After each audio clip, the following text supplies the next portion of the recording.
আসার সময় দেখছি মানুষগুলো এখানে দাঁড়িয়ে থেকে জিলাপি কিনছে, বাদাম কিনছে। তো দেবীনগরের বাজার কি আগামীকালকে থেকে বন্ধ হয়ে যাবে? আগামীকালকে 144 ধারা জারি করা হবে বাদামের দোকানের উপর। কথা বলেন না কেন?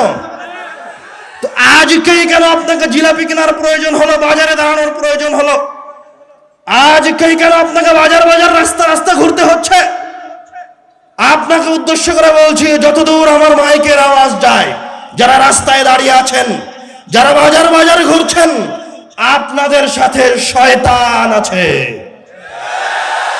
যারা বাজারে বসে জিলাপি খাচ্ছে, বাদাম খাচ্ছে, ওদের পিছনে শয়তান আছে। আর যারা এই জায়গায় বসে আছে, এখানে বসে থেকে আল্লাহ রাসূলের কথা শুনছে, রব্বুল আলামিনের কুরআনুল কারীমের আয়াতের অনুবাদ শুনছে, তাদের সাথে রব্বুল আলামিনের ফেরেশতারা আছে। সুবহানাল্লাহ। এটা মানুষ অনুভব করতে পারে না অন্তর দিয়ে, এটাই সমস্যা। জিলাপি যেমন দেখা যায়, ওই রকম যদি ফেরেশতাকে দেখা যেত, তো আপনি কখন সবাই এখানে এসে বসে থাকতেন, কেউ একটা কথা বলতেন না। কিন্তু ফেরেশতাকে তো দেখা যায় না। আমরা বলি যে আমরা আল্লাহর উপর বিশ্বাস স্থাপন করেছি, কিন্তু বাস্তবে মুনাফিকি করছে।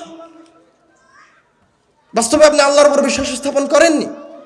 আপনি যদি আল্লাহর উপর বিশ্বাস স্থাপন করতেন, তাহলে আপনি অন্তর দিয়ে অনুভব করতে পারতেন যে বাস্তবে আপনার সাথে ফেরেশতা আছে। শুধু ফেরেশতা নাই, আল্লাহ রাসূল সাল্লাল্লাহু আলাইহি ওয়াসাল্লাম বলছেন যে রব্বুল আলামিনের ফেরেশতাদের দল ঘুরতে থাকে।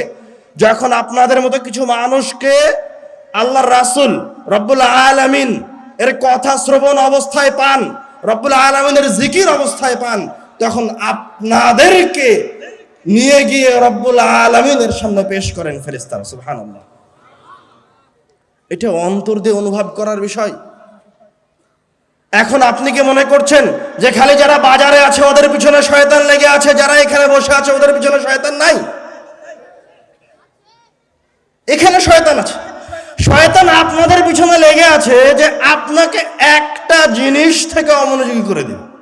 শয়তান আপনাদের পিছনে লেগে আছে যে আপনি যেন সামান্য একটু অমনোযোগী হয়ে যান।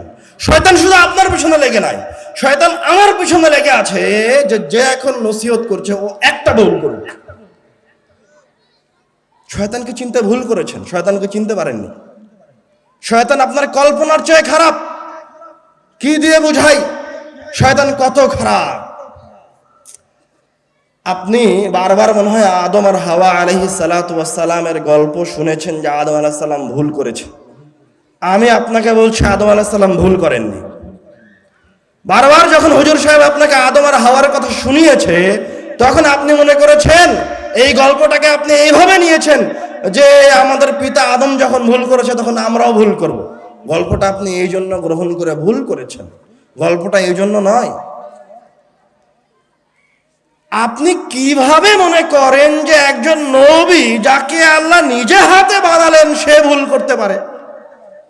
আরে অত্র এলাকার আপনি তো এখানে উপস্থিত হয়েছেন, যে লোকটা এখানে উপস্থিত হয়নি, সবচেয়ে খারাপ মুসলমান যেটা, ওকে গিয়ে আপনি বলেন তো যে তুই আল্লাহকে একটা গালি দে, তোকে 5 লাখ টাকা দিব, দেয় কিনা দেখেন? দিবে না।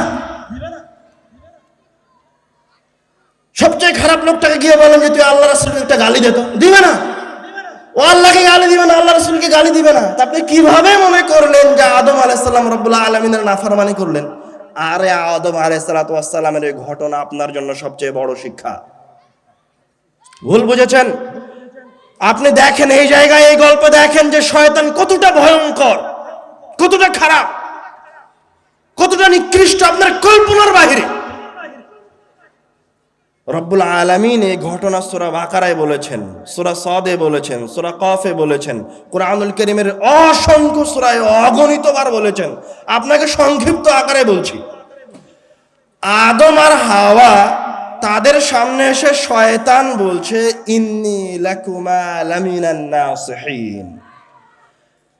রব্বুল আলামিন কুরআনুল কারীমে বলছেন যে শয়তান আদম আর হাওয়ার সামনে এসে বলছে, ইন্নী নিশ্চয় আমি, শয়তান বলছে ইন্নী নিশ্চয় আমি, লাকুমা তোমাদের দুইজনের জন্য, লামিনান নাসিহিন অবশ্যই উপদেশ দাতা। আমি তোমাদের দুইজনের কল্যাণ চাই, তোমাদেরকে ভালো কাজের আদেশ দিতে এসেছি, তোমাদের দুইজনকে সফলতার পথ দেখে দিতে চাই। এদিকে এদিকে আমার চোখে চোখ রেখে কথা শুনেন, অন্যদিকে তাকাচ্ছেন কেন? একবারে আমার চোখে চোখ রেখে কথা শুনবেন, ওইদিকে অন্যদিকে তাকাবেন না। এখন আপনি শয়তানের কথাই শুনছেন। চিন্তা করতে পারেন, শয়তান এসে যাকে রব্বুল আলামিন নিজে হাতে বানালেন তাকে বলছে, ইন্নী নিশ্চয় আমি লাকুমা তোমাদের দুইজনের জন্য লামিনান নাসিহিন অবশ্যই উপদেশদাতা। শুধু তাই নয়, রব্বুল আলামিন বলছেন ওয়াকাসামাহুমা, শয়তান আদম আর হাওয়ার সামনে এসে বলছে কসম করে, কাসামাহুমা আমি আল্লাহর কসম করে বলছি যে আমি তোমাদের দুইজনের কল্যাণ চাই, তোমাদের দুইজনের ভালো করতে এসেছি। চিন্তা করতে পারেন, শয়তানে হবে সে আদম আর হাওয়াকে বলছে। তো মানুষের একটা ফিতরাত, যখন মানুষের সামনে একটা খারাপ জিনিসকেও ভালো হিসেবে উপস্থাপন করা হয়, বারবার বলা হয়, তখন ওটা তার কাছে স্বাভাবিক হয়ে যায়। শয়তান যখন বারবার এইভাবে ভালো মানুষের রূপ ধরে আদম আর হাওয়ার সামনে বলতে থেকেছে, তখন এক পর্যায়ে আদম আর হাওয়া শয়তানকে বাস্তবেই নসিহতকারী মনে করে নিয়েছে। বাস্তবে আদম আর হাওয়া মনে করে নিয়েছে যে এই লোকটা মনে হয় আমাদেরকে খুব ভালোবাসে, আমাদের কল্যাণ চায়। তখন আদম আর হাওয়া ওই গাছের ফল খেয়ে নিয়েছে। পরের ঘটনার দিকে যাচ্ছি না, এই ঘটনা বলে আমি আপনাকে বলতে চাই যে আদম আর হাওয়ার সামনে যদি শয়তান এসে নসিহত করতে পারে, উপদেশ দিতে পারে, ভালো মানুষ সেজে আসতে পারে, তো আপনার সামনে আসতে পারে না? কথা বলেন না কেন? আপনার সামনে আসতে পারে না? আরে আপনার সামনে আসতে পারে না নয়, এই দেশে এই মাটিতে যারা ভালো কাজের কথা বলছে, যারা রব্বুল আলামিনের কোরআনের তাফসীর করছে, যারা রব্বুল আলামিনের রাসূলের মুহাব্বতের কথা বলছে, এদের শতকরা 99.5% শয়তানের অনুসারী। এরা শয়তানের বেশ ধরে এসে আপনাদেরকে নসিহত করছে। আবার এমনও হতে পারে যে ও বাস্তবে মানুষ নয়, ও নিজে শয়তান, আলখেল্লা পড়ে বড় চুল আর সুন্নাতি দাড়ি আর আপনার নূরের মতো চেহারা এসে আপনাদের সামনে নসিহত করছে, রব্বুল আলামিন আর আল্লাহ রাসূলের ভালোবাসার দিকে ডাকছে। এখন দেশের সাধারণ মানুষ তো কিছু বুঝে না, হুজুর বলছে তার মানে ঠিক। যে দরুদের ফজিলতের কথা বলছিলাম, যে দরুদের এত ফজিলত আছে, মনের যে কোনো আশাকে পূরণ করা সম্ভব। শুধু তাই নয়, আল্লাহ রাসূল বলছেন কেউ যদি একবার দরুদ পাঠ করে তাহলে তার 10টা গুনাহ মাফ হয়ে যাবে। সুবহানাল্লাহ। তার আমলনামায় 10টা নেকি লিপিবদ্ধ করা হবে। সুবহানাল্লাহ। তার উপর 10 বার রহমত বর্ষিত হবে। সুবহানাল্লাহ। তার মর্যাদাকে 10 স্তর উপরে উঠিয়ে দেওয়া হবে। সুবহানাল্লাহ। একবার দরুদ পাঠ করে। তো আপনি কি মনে করছেন এইরকম একটা শ্রেষ্ঠ ইবাদত, যেখানে রব্বুল আলামিনের শ্রেষ্ঠ বান্দা আল্লাহ রাসূল সাল্লাল্লাহু আলাইহি ওয়াসাল্লামের প্রতি ভালোবাসা নিহিত আছে, সেই জায়গা থেকে শয়তান আপনাদেরকে সরাবে না? আপনার কি মনে হয় যে শয়তান আপনাদেরকে দরুদ পড়া থেকে বাধা দিবে না? এরকম কি মনে হয়? শয়তান বাধা দিবে, আপনাকে দরুদ পাঠ করতে দিবে না শয়তান। এটা হলো প্রথম। একদল মানুষ মুসলমান হবে না, দরুদ পাঠ করা থেকে মাহরুম হবে, গেল একটা। দ্বিতীয়ত, একদল মানুষ আল্লাহ রাসূলকে ভালোবাসে, দরুদ পাঠ করতে চাইবে, তো এখন তাদেরকে কিভাবে শয়তান পথভ্রষ্ট করবে? তাদের জন্য শয়তানের পদক্ষেপ আছে। তো শয়তান দরুদকে পরিবর্তন করে দিয়েছে, যেন কিছু মানুষকে যারা দরুদ পাঠ করতে চায়, আল্লাহ রাসূলের প্রতি ভালোবাসা দেখাতে চায়, ও যেন সঠিকভাবে দরুদ না পাঠ করতে পারে। সেটা কিভাবে?